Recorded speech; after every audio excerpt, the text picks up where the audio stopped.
Hello everybody and welcome to this week's Woolcast. I'm delighted to say that we have a special guest this week, and joining us is friend of the show, Graham Kelly. Graham, how the hell are you?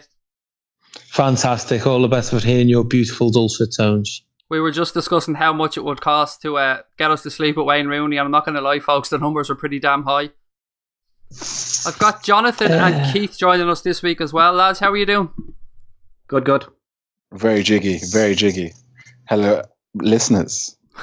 Lots for us to get through. It's been a big week in LFC land and hasn't been the greatest week, but sure, look, we'll get through it and see how we get on. The opening question this week, lads, is a little bit odd, but they usually are. So the question is, you accidentally eat some radioactive vegetables that have magically given you the ability to have one superpower. What superpower would you pick? So, Jonathan, I'll come to you first. I'll give Graham a little bit of time to think because I don't know if we've got the agenda over to him. Yeah, no, he has it. As you can probably tell by my husky tones at the moment, I'm well under the weather with man flu, so I'd like something to get rid of that. But the probably isn't a superpower that'll get rid of that. It's such a deadly curse. My other option is going to be pretty sad. As you know, I love nothing better than getting over to Anfield for a game, and travel is a big hindrance. So I'd like some sort of just not time travel, but just to get me from A to B. I just click 2 points. I want to go from Dublin over to Anfield and back again. Some sort of transport powers that'd do me. I'd be happy out every week, sat over at games home and away, and I wouldn't have to do a full Wool overnight trip or whatever, all the kind of crazy journeys that we do in our madness supporting the team in red. So it seems like you're being greedy and you want two powers there, because we're almost talking fucking time travel and the ability to fly there. Well, yeah, no, I just kind of want it has to be more than technology. It has to be a way of doing it. I just type in on my phone, I want to be in Anfield and playing there we go. I wouldn't mind a half an hour or something like that, time wise, but just to get me from A to B as quickly as possible. There you That's go. it for that. That'll do. Graham, how about you? I was saying it was funny because I got sent a video on WhatsApp when Jonathan sent me this question. And have you seen that Carl Pilkington where did he say, what would your special power be? And he says he'd love to be bullshit man. Oh yeah. You'll have to go and YouTube it. It's hilarious. And that's where that meme comes from, where he's going bullshit. Do you know where the big men come from? But he says he just loved to go into rooms and he'd fly about and he'd just go into meetings because he says he's sick of being in meetings. So I thought of that, but I get too much shit because everyone go, you are the bullshit man because of Van Dijk and that shite.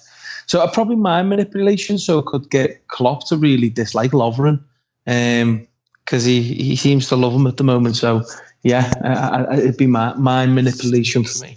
Well, you'd win the fucking supporters over straight away with that one, Graham, if you could turn that one, because none of us have a fucking clue why Lovren keeps getting picked. I don't think Lovren knows why he keeps getting picked, to be fair.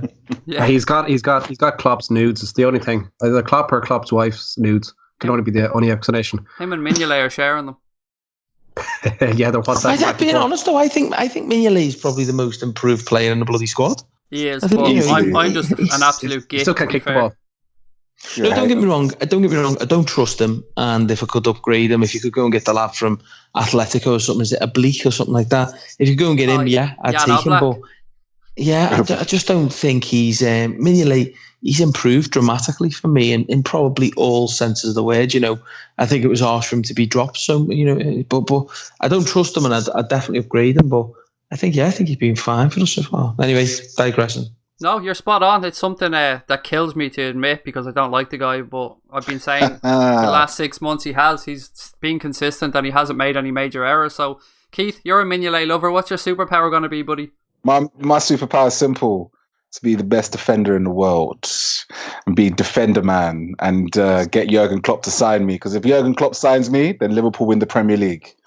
So there's mine. As gay as it sounds. Defender man. I'm trying to picture the cape and the uniform here, or the outfit that you're going to be wearing, Keith. And the Emre Can hairstyle to go with it. Slick back, white teeth, yeah. And Bobby's teeth as well. Yeah. I'll be a mixture of all three. Therefore, you'll never have to see Dejan Lovren again in your life.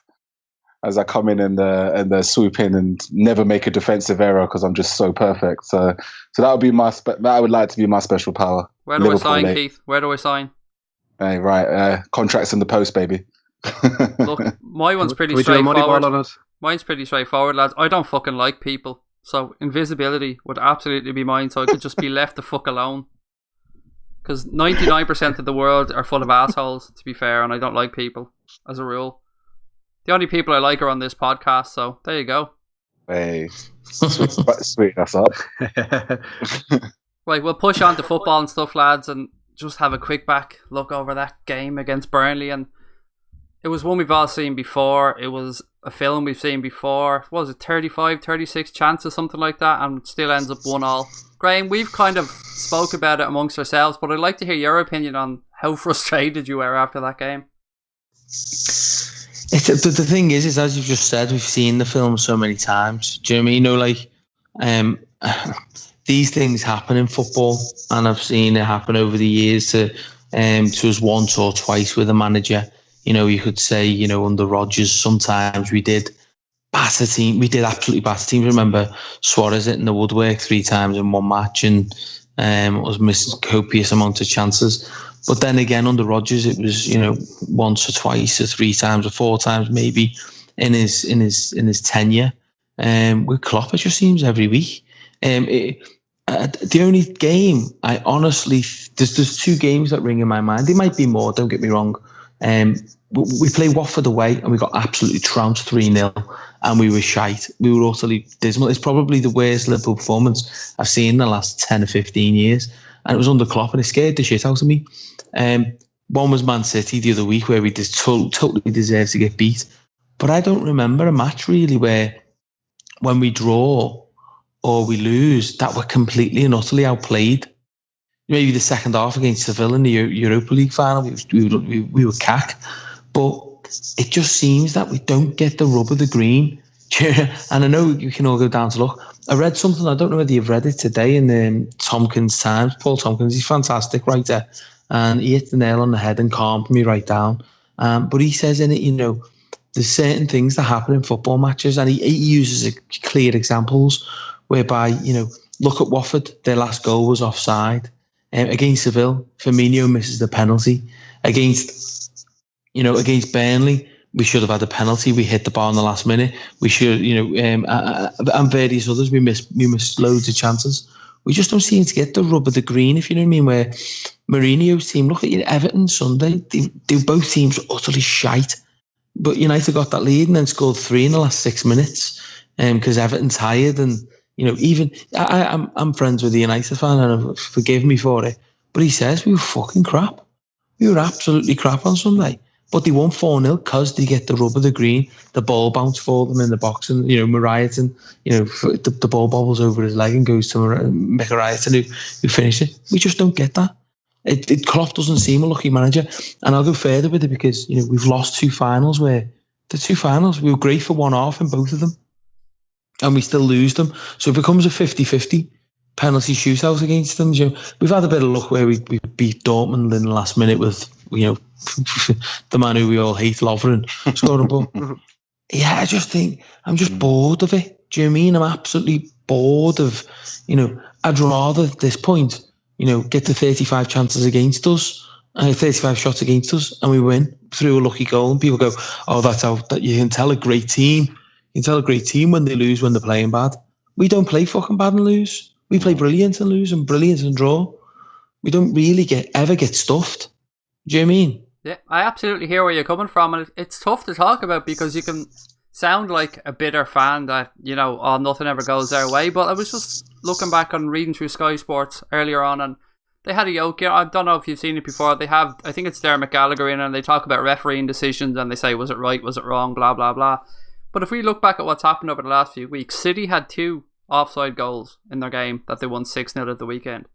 Then you have how many high foots that weren't red cards compared to the one incident we've had. So it does sound like sour grapes at times, but it is true. We can back it up. There has been a lot of situations where, as you've said, we haven't got the rub of the green. And do you know what? Reading that Paul Tompkins piece today, he listed them all. He listed,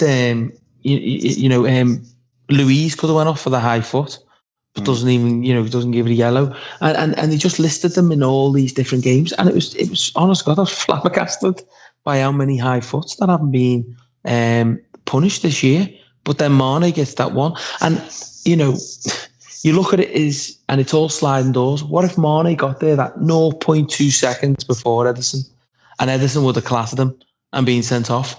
And people are questioning Klopp now, but it's such fine lines. And don't get me wrong, I'm questioning the fucking defence because it's doing my head in. But, you know, it is such fine lines. Offside goal against Watford, we win that 3-2. We score the penalty. Firmino, you know, on Saturday, that happened. Against Man City, if we had 11 men, would we have got beat 5-0? We saw our talisman went off and we saw our heads just went down, and it was totally woeful. And don't get me wrong, I won't forgive the players for that, because to give up that easily was just fucking shite. It was just really shocking. But there's reasons for it. And yeah, he's not getting the rub of the green at the moment. I think, did they say all these things always level themselves out? Being a Liverpool fan, I don't feel they do.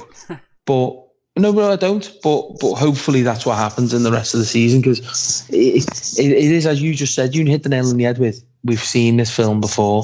And I feel like I've watched this film over and over, fucking Groundhog Day. Because you knew when they scored Burnley, I knew it was either going to be a draw or we'd lose. Yeah, I just knew it.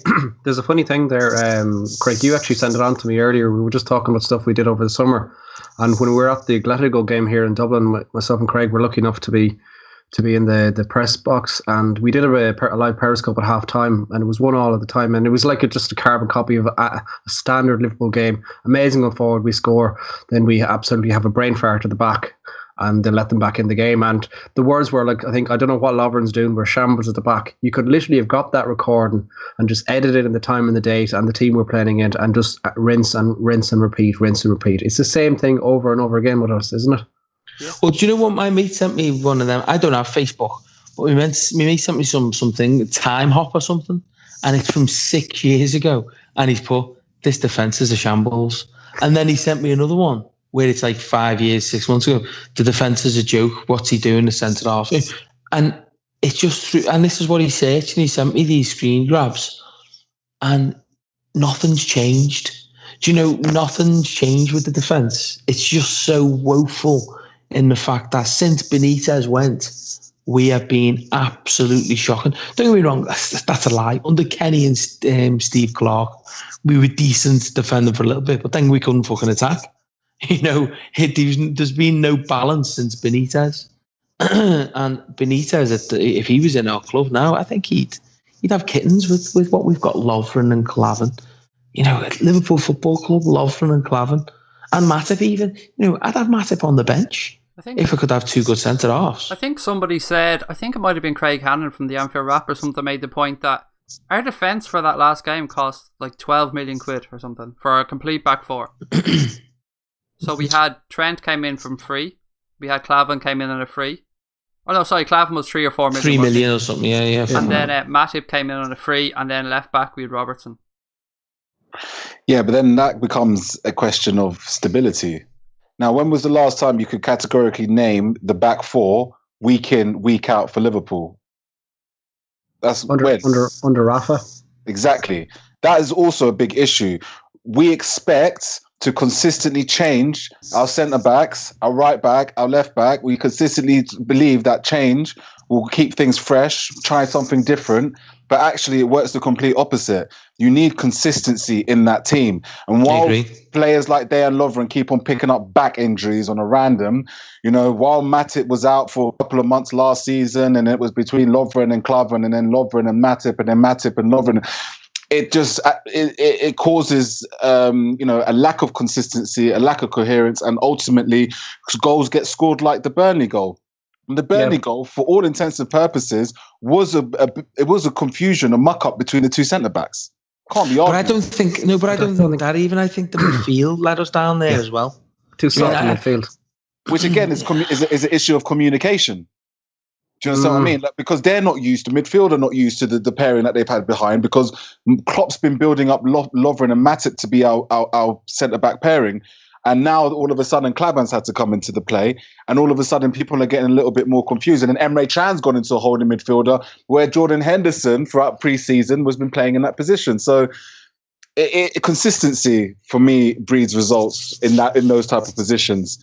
Yeah. And you know, we could sign all the centre backs in the world, But unless we get our defenders playing week in, week out, without silly little niggles and injuries, then we're always going to be slipping away from these goals. And going by what Graham said, luck does play a massive part in it. I was reading Dan Kennett's tweets, and he was saying the shot, the general shot accuracy, like the decent shots per goal that most teams have, sits at about 15.3% a season. We've got teams that have been, Watford were 25% of their shots were turned into dangerous opportunities on goal. We're offering teams fantastic opportunities to score, whereby you wouldn't normally see them score the type of goals that they score. I mean, who scored for Burnley on the weekend? Who was it again? Arfield. Arfield took that a wicked strike. Can't be denied. But there's two or three mistakes in that. The midfield doesn't press as they should. Trent gets beaten too easily on a ball.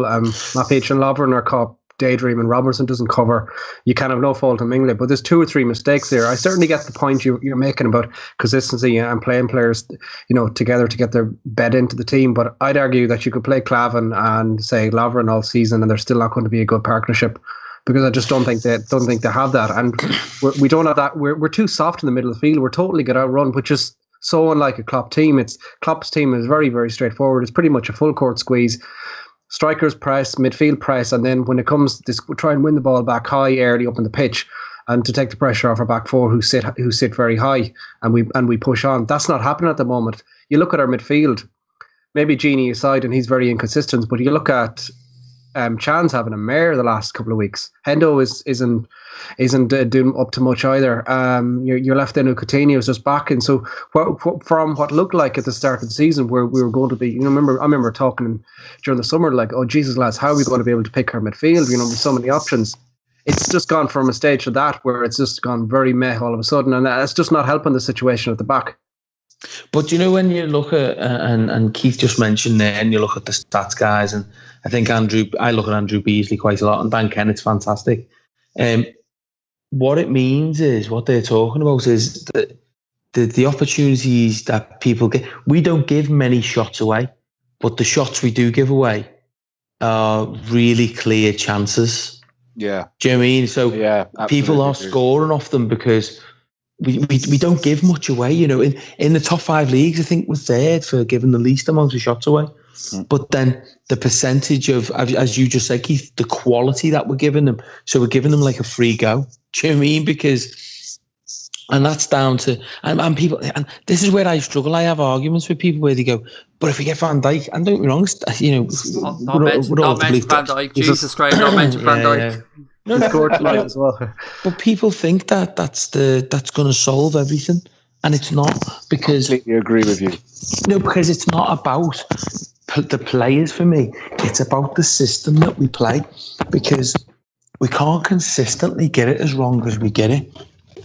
If you look at phases of playing defensive setup, and don't get me wrong, I'm no genius when it comes to any of these things, but I've done enough. I've been coached and done enough coaching in my time where you look at our phases of play and the gaps between midfield and defence, and where people are allowed to run.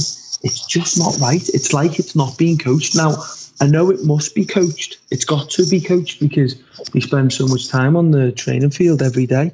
But there's massive issues within how we set up.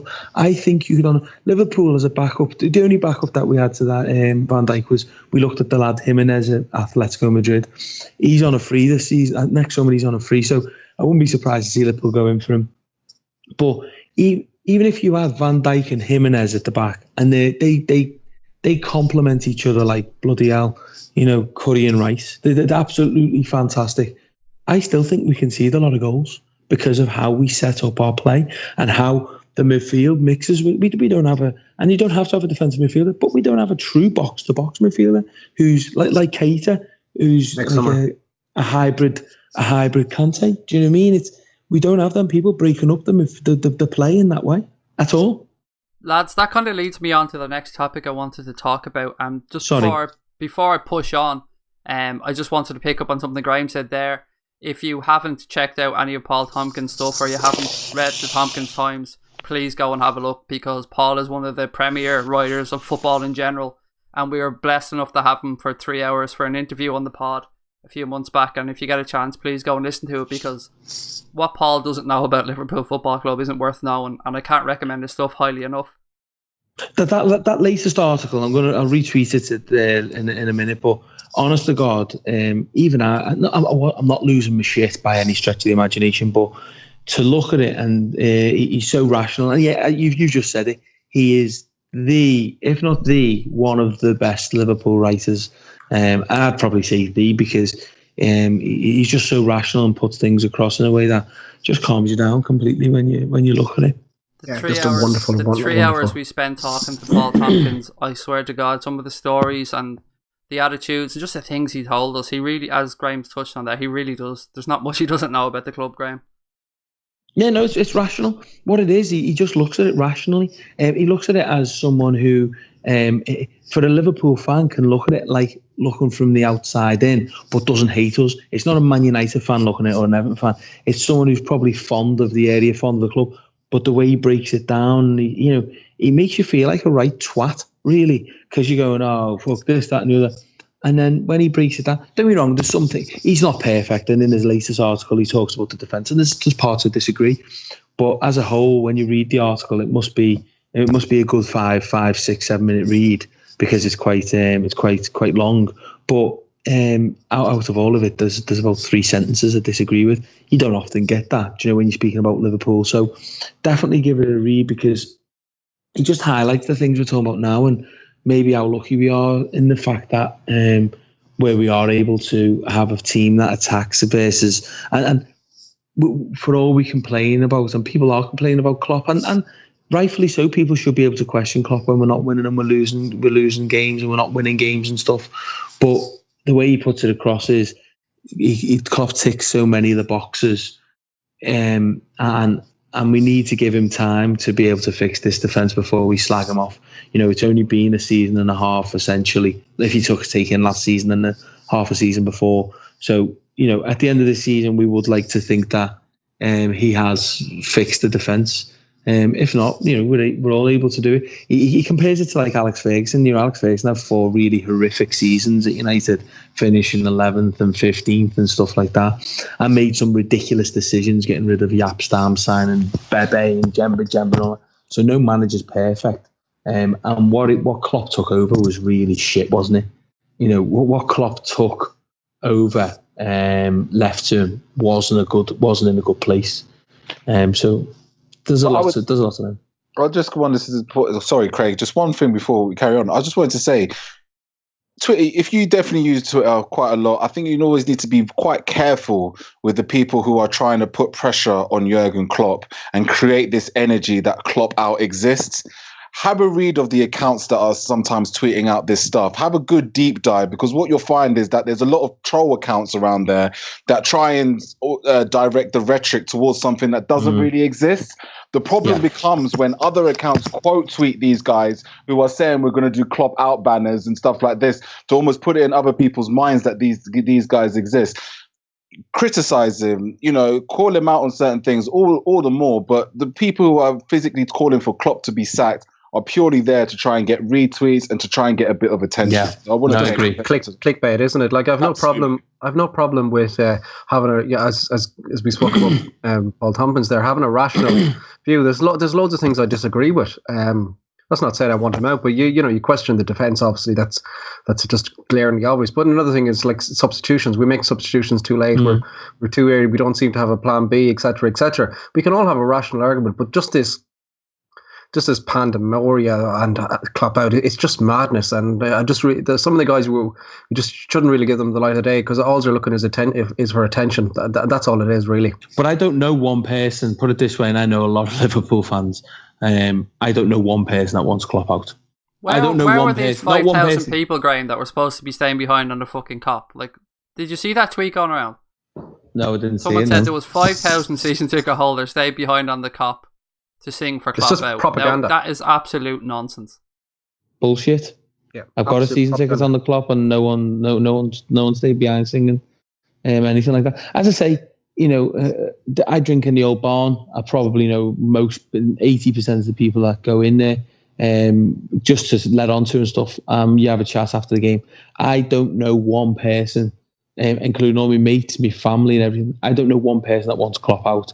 So I do agree with Keith. It's a fallacy. It's just these dicks that just want to be an attraction on Twitter and just I don't know what Twitter's a strange place at the best of times, but I don't know what people get out of it, if I'm honest. That kind of leads me into where I wanted to go anyway, lad. So you didn't really put me off course, because what I wanted to bring up was basically Klopp's comments about the caliber of defender not being available for him in the summer, and if they had been, that he said something along the lines that they watched 500 defenders, or they watched 500 minutes of football or something. But surely to God we have to say that there was better centre-backs out there that would have improved our starting centre-back pairing. Like we're saying, Klopp is fair game and he is there to be questioned and criticised, Keith, and surely to God we have to say that he could have strengthened our centre-back pairing in the summer. Yeah, no, I think it's a case of I still believe that Virgil van Dijk will be a Liverpool player at some point, and it just baffles me that we didn't even. No, the only way that I would truly be baffled by this situation is if by the summer Virgil van Dijk still isn't a Liverpool player and then we go and sign someone else. I am convinced that there is some sort of gentleman agreement in place, some sort of whisper in place, something there that Klopp believes that his number one target will be in place. Otherwise, it would have been. He watched other defenders. He's admitted he's watched other defenders. They have piqued his interest. He mentioned some of the names that everybody else has mentioned. But either he's crazy or he's smart and calculated and he knows more than we all know. But that can be the only reason why, because it's blatantly obvious that he didn't anticipate Joe Gomez as a backup. Joe Gomez and Ragnar Klavan as the only two other centre-backs, and saying that's fine. Deep down, or else he wouldn't have spent half the summer chasing Virgil van Dijk. Maybe he just believed that he's getting his man in the end and it's going to be worth the wait. That's the only thing that I can possibly decipher from this situation. Jonathan, what's your take on it? There's two things really with it. Firstly, I don't know the guy, but he seems like a very, very stubborn bastard, Klopp, at the best of times. And he appears to treat his squad like a family, and there's only a certain amount of people that he will let into his family home. As you can saw, about like last January, we were crying out for a bit of fresh legs. We all knew Manny was going to the African Cup of Nations. We burned out, and it cost us in the end, because if we had where we fell apart in January, if we had another fast player and another fast attacking player, no matter who it was, just a different option, they didn't really have to be particularly good. We could have ended up, a hell of a lot higher up in the table. Who knows what would have happened? You saw Chelsea won, but they struggled fell over the line with a poor team. But he doesn't want to panic buy. Like, I think he's only panic buy with Stephen Corker, and that was just there for numbers really. He seems to be just incredibly stubborn who he lets in, and it's kind of come back to bite him in the ass. I think the other thing is the system of football that we play. Where our two centre halves are pretty much man on man at the halfway line. They have to be incredible readers of the game. It's not an old school defender where they can sit back and get a big heavy tackle in or a big dominating header. They have to be like fast, nibble. Modern football, he calls it, where they're excellent readers of the games. And pretty much everything Lovren and Klavan aren't, because they're that high exposed. Like, you can put a lot of good defenders around the place. You look at people, maybe say the likes of Vidic or whoever, who were great defenders, but they would struggle big time in our team, just as the way our shape and our set up. So I can see his point to a certain extent, how there isn't many players out there that will fit that system. But he has to have taken the bigger gamble that, like, he's going to get Van Dijk in January and or summer, so he's going to stay put what he has. It's a massive gamble, but I think those two reasons, him just being so stubborn who he lets in, and the fact that he's waiting for the right person. But you can argue that the way we are, and we're dropping points left, right and centre. What is it, 5 or 6 points we're off the lead already, and 5 games gone. I know it's nothing dramatic, but it's time for us to just start going up that table a bit more, and the problems that we have aren't going to go away. Like, you look at even the Sevilla game midweek, we're 2-1 up with 20 minutes to go at home. You close that out. We let in a silly goal, and then we nearly blow it again. We let a 1-on-1 through at the end. Like, who does that? So there's deeper problems. But to answer your question, it's those two. It's stubbornness and or trying to find the right defender, I think. And do you think that defender exists, or are we just going to hold on full stop for Van Dijk, in your opinion?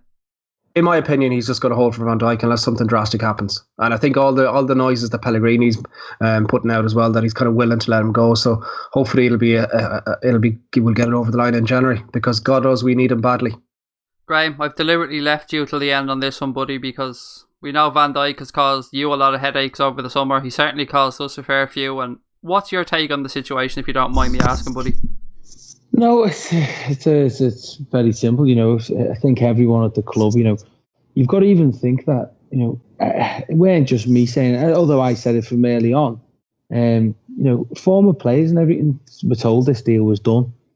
Now, I've been told stuff, but if you get told stuff that Van Dijk's getting done, it doesn't get done. So you believe the stuff that you get told afterwards. And I got the previous 3 right in the summer, which I was calling on since January. But the thing is about it, February, sorry. The thing about it is this clever by Klopp? By coming out in the press, we know that Van Dijk turned down massive clubs in Europe for us, including. At the end of it, there was large clubs in Italy and Spain that were really interested in Van Dijk, and he turned every single one of them down to go to Liverpool. Okay, we fucked the pony. Is it not clever? Is he's told Van Dijk he'll be his captain, and I agree with everyone that there is a deal to be done, and there's gentlemen's agreements and things in play here. Definitely, if you don't bid, we want to make a point. If you bid, you definitely don't get. If you don't bid, you can get him. Now, is it not clever for him to come out and say we watched every defender and there's no one else we want? Because that makes Van Dijk feel fucking really wanted. That's a good point. That is a very good point. The other side of it is he wants Van Dijk, and if he's being told he's getting Van Dijk, why would he go for anything else? And if he goes and gets a defender, won't Van Dijk go, cheeky cunt?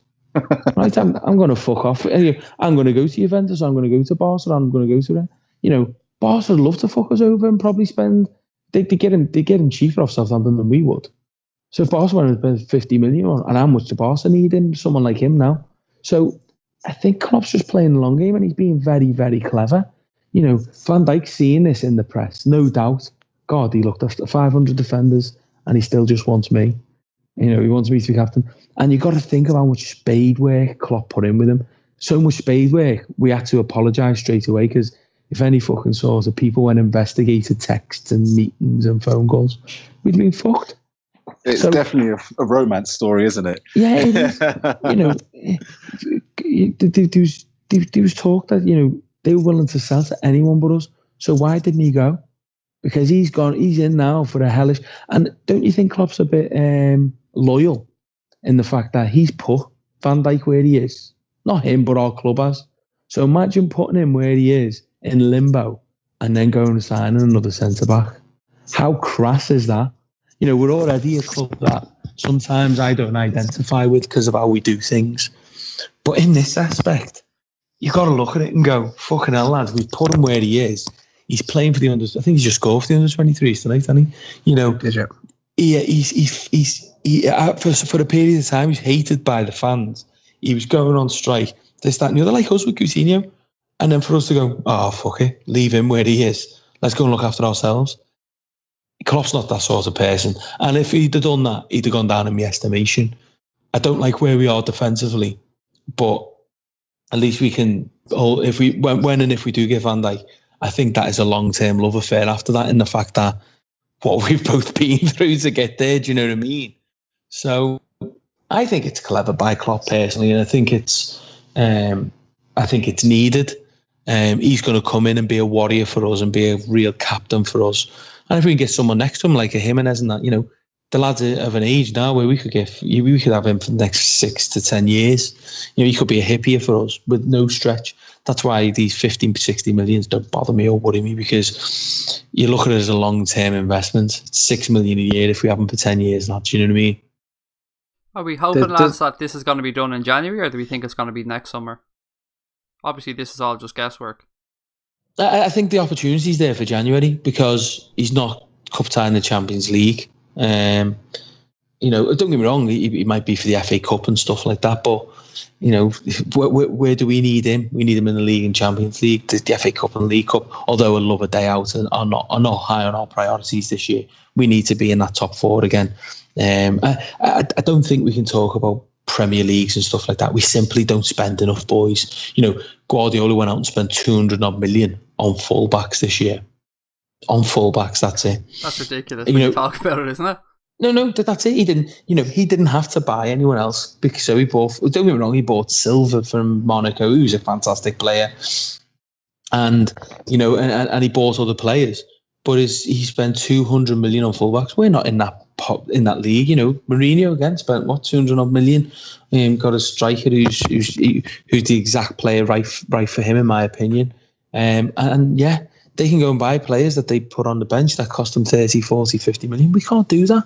So to talk about the league this season is not right. And what I think is consolidate that top 4, show players that it wasn't a fluke. Because if we don't get top 4, it was a one-off. You're not going to attract players then. Get the top 4 again. Get to the semis, the quarters of this Champions League, and job's done. Maybe win a cup, but it's for Klopp to win this league. It's got to be development over time. He had 3 seasons at Dortmund before he won the league, and then he won it twice on the bounce. And Dortmund, there was them and Bayern. That's it at the time. There might be a couple of better teams now, like Hoffenheim and Red Bull now.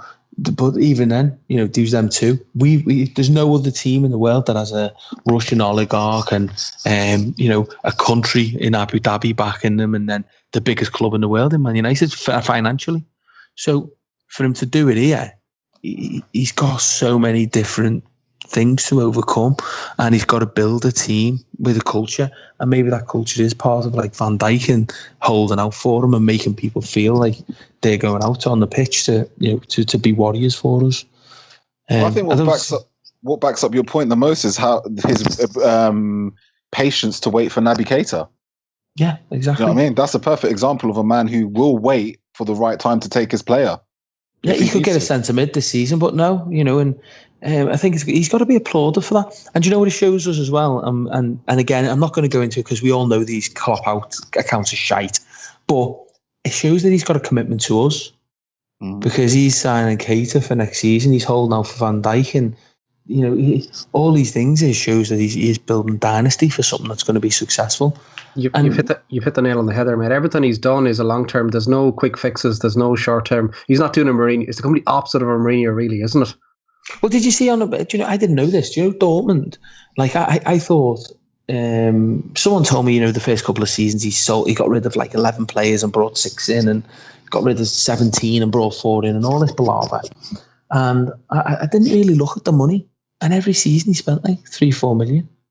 It's bizarre. Go and look at it. The first 2 seasons he made profits, and the third season when he bought Lewandowski and stuff like that for 2.7 million, by the way, he spent like 4.5 million. He's just not that type of manager, lads. We're not going to have a checkbook manager. It's gone. Forget about it. Do you know what I mean? He doesn't want to do it that way. And don't get me wrong, we might end up spending 60 million, but I always think we'll bring more in, because you think about it.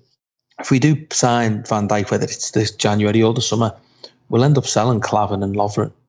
And you might go, fucking hell, what will you get for them? But, look at what we've got for Sarko. We made money on Sarko. Look at Stewart. We sell very well these days. I have to admit, Graham, I'm a bit of a skeptic when it comes to net spend. I don't really buy into net spend being an important thing, because it either suggests one or two things. As you said, it suggests your club are really damn good at selling the players, or you're overpaying for players. So, well, Liverpool have got the best record of selling players in the whole of Europe. If you look at the people who've sold the best in the whole of Europe, sold the most value players in the whole of Europe, it's us. More than Juventus, more than Bayern, or anyone, whoever you want to fucking pick. We've and that's largely helped by people like Sterling and Suarez and Alonso and Torres and things like that. But it's us. There's been a lot of shit in there as well, hasn't there? Oh, fucking hell, yeah, been terrible. But even look at Carroll. Carroll was 35 million, but if anyone that works in business, he goes on your balance sheet, you draw him down each season. We got 19 million for him. So we got more than we actually drew him down by. So his value wasn't 19 million when we sold him. It's like a car. You can't go, right, I bought that car for 50 grand. 3 years later, I want 50 grand for it. Can you shite? You draw that value down. Now, there's a difference if you buy a car and you do all sorts of upgrades and put a fucking Bugatti engine in it and do this and do that, and then you're going to get 70 grand for it because it's better than it was, like Suarez. You don't mark Suarez down on your balance sheet. Well, you can do, but these things. Carroll, we got 19 million back for him. Okay, he's paying 35 was awful, but getting 19 back for him after his time here was even worse. It's not that long ago either that some supporters, actually quite a lot of supporters, were claiming that we were getting our pants pulled down on the price we were getting for our players. If anything, it's the way we've it's the Liverpool name almost. It's the brand name, and I suppose then that gets into a deeper discussion about FSG's policy. Kind of buy them young, build them up to a certain level, give them some experience in the first team, and then sell them for a profit. That's what we've done with all these players, because ultimately, what we've shown teams is that, hey, look, Kevin Stewart, he can play for Liverpool in the midfield. He's played a couple games. If you want him, pay the money for him. Jordan Ibe, give him some European experience. Give him some big games. Get him a couple goals and assists for Liverpool. Hey, well, Bournemouth, if you want him, this is a Liverpool premium player, 15 million quid. And I think we're doing very well. Smith. Yeah, that's another one. But the thing is, we've become more savvy in the fact that every player we sell has a percentage clause if they get sold on again. So say Ibe would have went in and smashed it and Arsenal went, right, we want Ibe for 35 million. We'll get 30% of that 35 million. Do you mean? He's not Ibe anymore, though. It's Jordan. Yeah, I seen that the other day. What the fuck's that about? But we've just become more savvy, and I think it's, I think the Keita deal stinks of savviness. Just imagine next summer having to compete for Naby Keita, even in his first 4 games. Okay, he's been sent off, but I think he's got 2 assists and a goal, and he just looks sprightly. That was an absolute masterstroke, by the way, because I think anyone I spoke to was thinking, well, that's it now. He's off to Bayern. If they're not selling this summer, Bayern are coming in and paying the exit clause next summer, and that's that. From a business and a football point of view, it's an absolute masterstroke. And and it's one of them where about and Keith said it, but it starts a little bit of a love affair where we're starting to look out for him, he's looking out for us, and all that sort of stuff, and it whets the appetite, doesn't it? Do you know what I mean? It gives us something to focus on. And by the way, lads, this lad can be anything he wants. Honestly, I love that Kante, but I watched Keita quite. When I got told about him last January, I watched him because the German football's on. I only watch Sky Football. I'm one of them, La Liga and Premier League. That was me, done. That's it. But now the German's on BT. I watched him, and honest to God, the games. There's times where he'd win the ball a fullback, and then he'd be at the other end, fucking putting it in. I'd just go, where the fuck did he come from? It's like he did the 100 in about 4 seconds. He's just Kante on steroids, isn't he? That's it. He's just Kante, but because Kante's limited with pushing forward. Don't get me wrong. I think he's a great player, but he doesn't put like little through balls through, and he doesn't have many shots. Where this lad can do all that as well. I kind of said it this season when I thought we were going to get him this summer. So I'll just have to push it back a year with the loan deal and the buy on. Then he's Player of the Year next season. And that's that's not Liverpool Player of the Year. That's overall Player of the Year. He's that good. He's the best player in the Bundesliga. I'm going that far as to say that, and I've seen it wrote by German specialist journals as well. He is the best player currently plying his trade in the Bundesliga. But you imagine if we have, all right, you look at our team and the keeper's unimportant at the moment because I don't think our keepers are doing bad things. It's just that we don't have a De Gea or a Courtois where you think he's saving X amount a season. But if you look at it, say we did get Van Dijk and say we did get Jimenez, and then you have Keita, I think everything else falls into place with itself. Because you need that triangle. If you've got Keita, Van Dijk, and a Jimenez, or even Keita, Van Dijk, and Matip, it changes our team dramatically because people don't have to get back as much as they do, and then Keita wins it up higher up the pitch, and then we can push forward, and Van Dijk can win the ball higher up the pitch because he's faster and he's better than you. It just changes the whole dynamic, and it's unfortunate that it can't be this season, but it can't be. So why the fuck are we moaning about it? Do you know what I mean? It can't. I don't moan that I didn't win the lottery last week because I just haven't done it. I just haven't won the lottery. So with us, we've got a worldie coming in next summer. We've got the opportunity to have the centre back that we wanted of choice to come, even though we fucked up the deal hugely. So we have got to be positive about things. We get them 2 players, and I don't care who United and City sign next summer. we're in the mix. If we keep Mane, we keep Salah, we keep Firmino, Coutinho can go. Do you know what I mean? Because, again, Coutinho goes, we'll sign someone of real quality who Klopp wants, or we'll wait for them again. That's just the way it is. Oh yeah, that spine. If we get that spine together, we're going to be hard to stop. You're talking a genuine. I know we say it every year, and it's a laughing joke. This is our year and all that. But with that spine, we are genuine title contenders. No one can say we're going to win the league. No, there's not one fucking team. You tell me a team that can say that in this league. No one says it. What we can do is we can compete, and that's what we want. We will be a challenger. If we get them three players, say Van Dijk, and it doesn't have to be him, and I say it's Matip, but we do need something better on the bench because Matip does like an injury and stuff like that, and Van Dijk's had fucking best part of 6 months out. So, but you get that spine, and honestly, we compete. We would compete at the top level, and we'd be so hard to beat, and we'd be electric. Keita is fast as fuck. Van Dijk is fast as fuck. Salah, Mane. These players are just absolute lightning. Kent, he came on against for Freiburg against Leverkusen at the weekend. Leverkusen, my German team. He looked really good. He looked fantastic, really fast. So he might come in and be an option. We'll just have pace everywhere. Trent Alexander-Arnold is fast. Robertson is fast. Ben Woodburn will be another year along. Yeah, Woodburn will be another year along. Whoever else he wants to take out. Brewster, did you see the assist he did tonight for the under 23s? Yeah, that was amazing. It's outrageous. It's like he's fucking done it blindfolded. With he's facing our goal and flicks it behind him right into the path of Wilson. And he's the one. When did you hear Klopp come out and go, there's a player in our system that everyone says will make it, who's going to be a star. And that's him. It's not Woodburn. Brewster. Everyone says it. I speak to some of the academy coaches and they'll go, he's the lad. Every game he plays, he gets an assist or a goal. And the game looked effortless to him. Absolutely effortless. Lads, this leads us nicely into tomorrow night's game.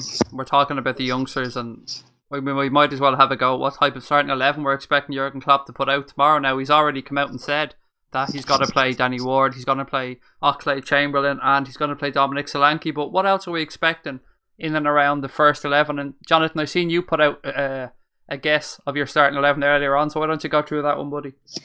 Yeah, as always, Mike, it's going to come a pretty much a routine now. So I'm still debating what system to go. Klopp being Klopp will probably stick 4-3. I would like to see the diamond in here. So it's Ward and goal, that picks itself. Flano at right back, Gomez and Clavin with Robbo at left. And then a midfield three of Millie, Gruish and Chamberlain. Here's where the little flip comes in. I'd like to see Woody as a tip of the diamond. If not, he'd play on the left with Sturridge and Big Dom up front. That's what I've gone with. Keith, what are you thinking? I'd have to kind of go quite closely to what Jonathan's gone there. I'm particularly interested to see Marko Grujic. I really have high hopes for this kid. I think that he's got all the tools to make it in the Premier League. He just needs to be a bit more smarter in his decisions that he makes on the pitch at times. I definitely think Solanke up front. Did you say with Daniel Sturridge, Jonathan? With Daniel Sturridge, yeah, as a partnership. That could be a very interesting partnership because Solanke is the type of striker that is almost a bit more of a mobile Benteke, if you will. Likes to get it in the air, likes to take it down and play off the striker. So Daniel Sturridge could probably benefit from somebody who's going to be a bit more selfless in that respect. The defense still worries me a bit. Again, it's makeshift. There's a lot of players in there that are kind of prone to errors. I'm sure they're going to make it a difficult night for us. Away at Leicester, so I have my reservations for them, but yeah, no, there's a lot of players in the forward positions, but again, the forward positions we talk about all the time, there's plenty of talent that we have up front, even with the under 23s, but it'd be nice to see one or two defenders, like maybe a centre-back coming in that's going to, excite us. And I don't know what your thoughts are, but I'm still not convinced by Joe Gomez yet. I think he's just as error-prone as the rest of them, so he could put in a big performance tomorrow. I hope he does, but the defense worries me a little bit. Well, yeah, just to put in there, I think Gomez is more of a centre half than a fullback. I think he's going to show that time and time again. So it's going to be interesting to see him up front because I think all the reports are that Vardy's out. So he's going to have actually a very good test. It'll be Gray up front for them, who's an absolute speed merchant. So that could be a very the litmus test really for Gomez, just to see how he faces off and probably his future position at the club. If he is going to make it, I would imagine it will be a centre half. I don't think he's good enough to play fullback. I just want to give a shout out actually to one of the guys on Twitter who put up a starting 11, and I thought to myself, well, you know what, that's pretty damn close to what I'd like. The account is at Anfield1892_, and I only disagree with one of these, to be fair, but his starting 11 was Ward, Trent at right back, Gomez, Lovren. He has Moreno at left back, whereas I'd have Robertson, but his midfield trio then was Gini, Coutinho and Grujic, with Oxlade-Chamberlain, Solanke and Woodburn across the front three. What do you make of that one, lads? I don't see Coutinho playing.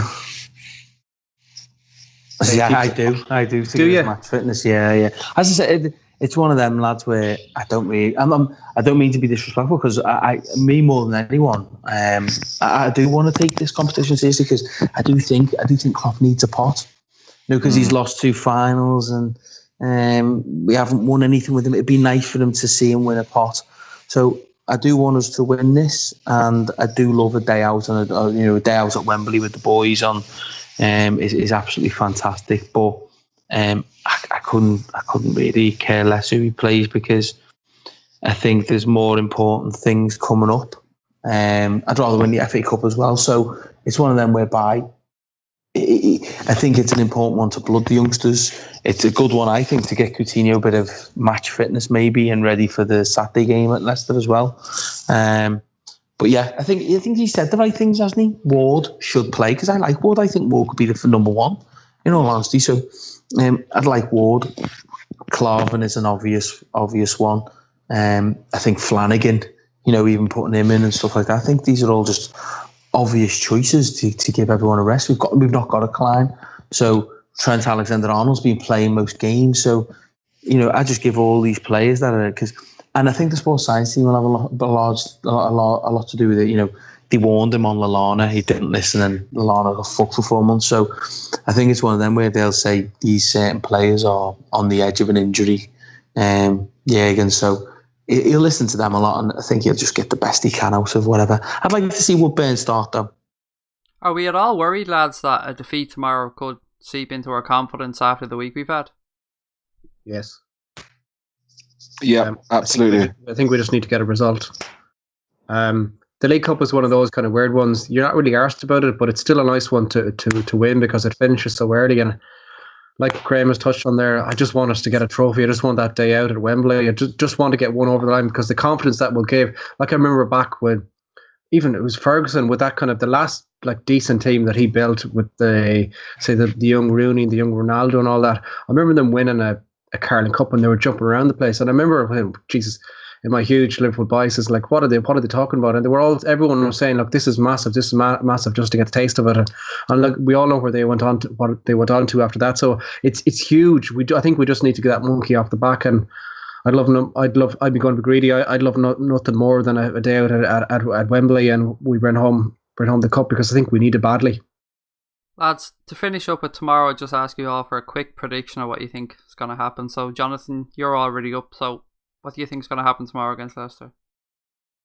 We will win 2-1. Keith? This is going into extra time. We don't have 2 legs, do we? No extra time.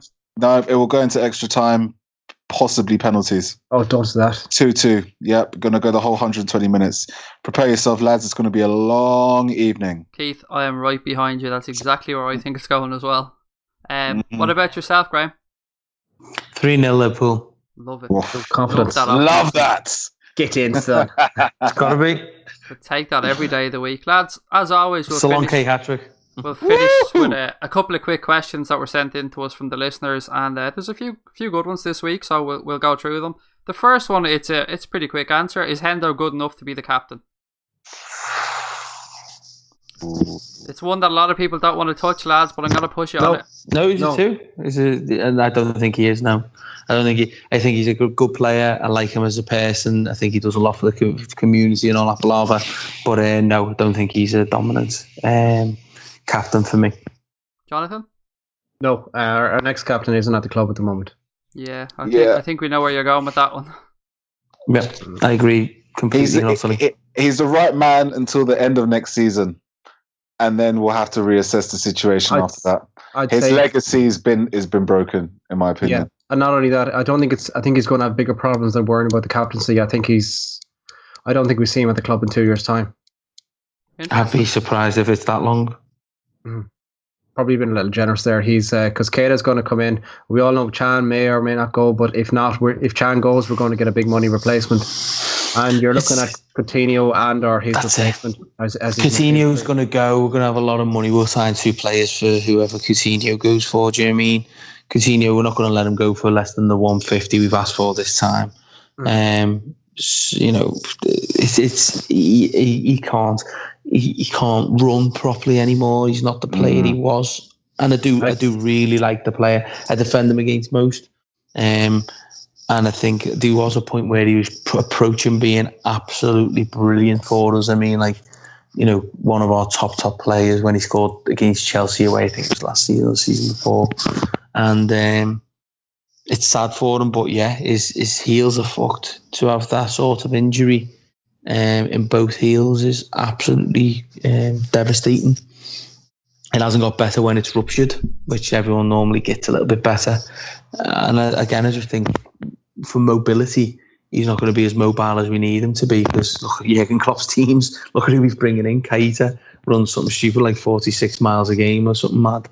So I think that's what he's going to go for, and I'd be surprised. Yeah, 2 years, I'd see at the end of the next season coming up, 18-19, I'd be surprised if he didn't leave then. It kind of touches on what we spoke about earlier and kind of our defence and our whole team press. Klopp's teams are full of energy, which unfortunately, and the midfield especially, is epitomised by that, which unfortunately Hendo, just as much as I love him, just doesn't have at the moment. And even I remember at the first half against City, he got a little bit of a bang on the ankle, and you could see him in the second half there, like the whole team felt a bit, but he just doesn't look fit, and I don't think he is. And I feel sorry for him in a way, because as the lads said there, he was that very close to being being an excellent player for us, and he's just kind of withered away, and I don't see him coming back. I hope I'm wrong, but I don't see it. I agree. I think you've all hit the nail right in the head. Nobody has a bad word to say about the lad, but circumstances just the cards haven't fallen from him. Massive thanks to Stephen Farrell for sending that one in. The next one comes in from Marco Callisto, and he wants to know, do we think the team is better balanced without Coutinho in the squad? I gather he'd been starting 11 there, but I think we're worse in possession without him. I think we don't really know what to do with the ball in terms of taking the ball in transitions from kind of, you know, defense to midfield and from midfield to striker to up front. I think he's just better at. He gives the other players like Henderson the opportunity to just kind of dictate it right to left without having to think about playing Hollywood passes. He takes the pressure off those type of players, because I don't think we're very good with possession at times or looking after the ball without Coutinho on the pitch. So he does give that balance. Jonathan? We're a hell of a lot worse team. Our worst team without him. It's the old cliche, but he makes us tick. He's that drop of the shoulder in midfield in a tight situation to get out to free up the whole team, particularly when we have, you have the front three up front. We hold on to the ball a lot better. We're once he gets in full flow, you're going to notice that we'll stop leaking as much goals, just because of the simple reason we'll hold on to the ball for longer. We'll score a hell of a lot more as well, because he'll just open up defences. He just keeps especially against teams that sit back with low banks. He just allows us to do that quick shimmy from left to right, just to get defences banks moving from left to right and eventually wear them down after 60, 70 minutes of it. So yeah, he adds a hell of a lot, and we're definitely a worse team without him. And finally, Graham? As Jonathan says, we're definitely a worse team without him. I've got nothing to lose with him now, because I was saying to people when he was going in the summer with Barca, I was saying to Everton fans, I don't mind losing for the sort of money they're talking about, because I've always thought he's a 5-on, 5-off player. He has 5 blinders, and then he has 5 really quiet games. I think that got a bit better last season. He was having maybe 6 or 7 good and 5 quiet games. So I didn't mind him going for the money we were talking about. He is a good player, and he does really compliment us. And as Jonathan says, that drop of the shoulder he does, and he's got that little turn of pace to get past someone, is great. think it's replaceable though within a system. I would rather have him in the team than without him currently, but there's players I'd rather have out there than have him, if that makes sense. Yeah, no, absolutely. Look, any team would be worse off without having Cuttino in the squad, to be fair, but it is a valid question, and it's one that I can see where he was coming from. And lads, the last question this week I've held back on purpose, and it comes in from Alan Seymour. And Keith, it kind of touches on what you spoke about earlier on. And what he wants to know is, when does criticism become intolerant? And by this he means that the voices on social media shouting that there's a crisis when there isn't, and it forces fans to turn on each other. That's kind of the direction he's going with this comment, buddy. So I'd like to give you. There's been quite a bit of talking point about kind of Brexit, the rise of Donald Trump, and all these type of situations. And if you ever see like somebody, for example, tweet about how, you know, they disagreed with Brexit, for example, and how Brexit was a setup or anything like that, and you tweet negative towards that, you watch the responses that you get from these random accounts that start. All they would say you is, Ramona, get over it, you lost. Get over it, you lost. And you'll go onto their account and you'll kind of scroll through their tweets, and all they tweet about is Donald Trump, the socialists are losing, get rid of socialists, get rid of liberalism, etc., etc. The alt-right's the way to be, blah, blah, blah, blah. You just see consistent retweets and stuff like that. And then you get a picture that actually there's a hell of a lot of troll accounts that are purely designed to create a fire where there is no fire, to create a rhetoric where there is no rhetoric. And it's the same thing that happens with Liverpool and Liverpool fans. Many Liverpool fans get sucked into these debates with accounts that are run by people that don't even support the team, don't have anything interesting to say about the team, but only seem to pop up when we have a few bad results. The same Klopp out guy who goes around saying that there's 6,000 fans waiting outside the game at the ground after the game. You know, that person seems to only pop up when we have a few bad results. When Liverpool are doing well, the accounts go dormant, they go quiet, they just wait to be triggered. And it's the same thing with the Liverpool's troll accounts that there are, and the same thing with regards to kind of your more fascist, alt-right, as they call them, troll accounts. They do the same thing. They just wait for things to kick off, and then they start popping up in people's mentions, and then they start trying to create something that's not there. On the flip side of it, of course, it's been a couple of years, and people are allowed to kind of question things like the system, Klopp's decision to not buy a centre back, Klopp's faith in certain players that seem to let him down time and time again. And that's that's understandable. We can get into healthy debates about that all day long. But what Klopp has done for Liverpool is he's completely changed the direction in which we were going in, and for that there can't be the idea that there's a Klopp out brigade or that it exists is pure fallacy. Thank you very much. That's very well covered. Jonathan, beat that. Beat that. You mentioned Brett exit. Jesus, how long have you got? I could talk for hours on that, but I won't even start. What I think was it Alan that sent in this question? I think you know Alan. He's Oh yeah, I do. Yes, I do indeed. A long-time friend of the show. But absolutely, it is a very valid point, Jonathan. Like, why do people are trying to create a crisis sometimes where there is no crisis, and this needs to be nipped in the bud. Absolutely, but it's a broader issue. Jesus, again, we'll ramble on you could talk for a whole pod on this, but it's a broader issue, and it's not a football problem. It's like a society problem. It's become acceptable now in a way, just to hide behind a keyboard and say some utter trash, like stuff that you wouldn't even dream of saying to somebody on the street, or that you wouldn't get away with on the street. That it's just acceptable now with the norm, just to sit in your box room or whatever, and just type utter and some shit out of the biggest world, some utter trash. It's a problem with society. It's kind of like this is a new age with social media, the age of the social media, and I think society is struggling to acclimatise to it, and will take, like anything else, will take a little while for it to do so.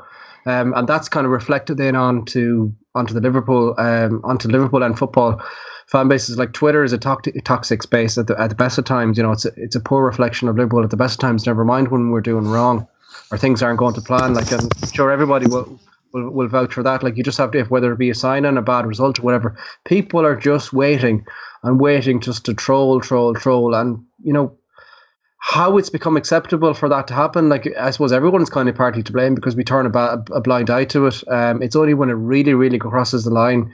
You know, you've seen some high-profile bullying cases, and you know, a couple of cases that have ended up in court cases and stuff. But it's still not. It's, I suppose maybe it's like drink driving or something like that, or wearing seatbelts. That it took a while. Where now, it's not acceptable to do that. I know it's very, very topical at the moment with Rooney, whatever. But by and large, it's not an acceptable thing to do. Whereas you go back, not even that long ago, 10, 15 years ago, it was kind of the thing to do, and everyone kind of laughed. Oh, wasn't I great? I was steamed, and I drove home last night. Where that's going to take a while. Social media is going to take a while to catch up. So you know, it's a scary little place. Like I worry for the children of today and people growing up in this age. They haven't seen anything else, and they've kind of gone. You know, you look at teenagers now, and everything is social media. They don't get their news from anywhere else, and they get the social media is great, as is everything online. But there's a hell of a lot of bad things to it as well. And people growing up aren't going to see that other side. I think we were lucky enough to see the other side and kind of acclimatize into social media. And we have, some of us, I'd like to think, have that better balance because of it. But at the moment, there's people that are completely the opposite way and will take them time to acclimatize. So yeah, it's a broader issue, but it's kind of a scary in a way when you dig down to it really enough and get really in and see what people are actually doing and what people think is acceptable to do. It kind of is a bit scary until there's, it's like always, it seems to take one very, very bad thing to happen, and then people will stand up. And I just hope it doesn't go too far before we have that kind of eureka moment. Yeah, absolutely. I agree with pretty much everything that you've said. And Graham, I'll give you the last word on this. The lads have pretty much covered it as much as I could have, but what do you think that possibly, Graham, people in this day and age are becoming too soft, and we're being a little too censored in what we're allowed to say, and that people are using Twitter and social media as a platform to get across things that they no longer feel comfortable saying? I don't know. The lads have covered things that, as he says, you know, you could do a pod that's not based on football, and you could probably do several pods looking at society, and it's all etiquette, isn't it? You know, what is the etiquette of social media? It's so new, we don't really know yet, and people aren't taking up any sort of arms to protect people on social media and stuff with regards to trolls and things. So without getting into that, I think with Liverpool, yeah, there's some people that just don't have very good lives, and seriously, being on Twitter is a big deal to them. And if they can get, you know, a couple hundred retweets from a Klopp out being an absolute prick, they'll love that. There's other people that make a very valid point, but I know good people who really enjoy football and love Liverpool Football Club that are getting put off football by Twitter. I know two people that are really prevalent accounts that have left their accounts this week. You know, really, you just can't be arsed with it anymore. As I'm on the pod, I was texting another guy who's, you know, again, really involved in Twitter, has over 40,000 followers who's spewing Twitter. Said, I'm done with it, you know, I'm off. And, you know, it'll become a place where it's just left to the people that just want to spout shit and slag people off. Questioning Klopp all day, you should be able to do it, because he can be questioned because he hasn't sorted the things we thought he'd sort. But then to go that extra mile and then do a Klopp house account is just pathetic. Do you know what I mean? And it just gives a voice to the cranks of the world, really. It is what it is. You know what I mean? I don't take much notice to it. I don't get one bit offended when someone slags me off on it, because, again, more often than not, it's an account that is called, like, I don't know, you know, Bert Reynolds 1234 or something mad. Someone who's a faceless account with no name, and it's you know, these people just get to feel like the big balls on the internet, keyboard warriors, as you say. So. Again, maybe we are just a bit too soft to it all. We should just ignore these dickheads. There's a function called blocking, and it's very, very good. Use it. Oh, you know, you're not allowed block though, Graham. Some people want answers as to why they're blocked. Apparently, you have to justify blocking sometimes. Well, yeah, Don't you start that before, so you're getting blocked for that. I deserve it. It's fair enough. You know, I'm not even going to ask you why. Look, lads, as Graham said, we could talk about this on a whole entire podcast, and we better leave it there because time has got the better of us. But just before we go, I want to give a shout out to our sponsors, armourtalent.com and painsolutionslim.co.uk. Thank you as always for supporting the show and letting us do what we do. Massive thanks to Jonathan, Graham and Keith for joining us this week, and we will be back tomorrow with an off the cuff after the Leicester game. Thanks so much for listening. Up the Reds, and we'll talk to you all soon. Bye bye.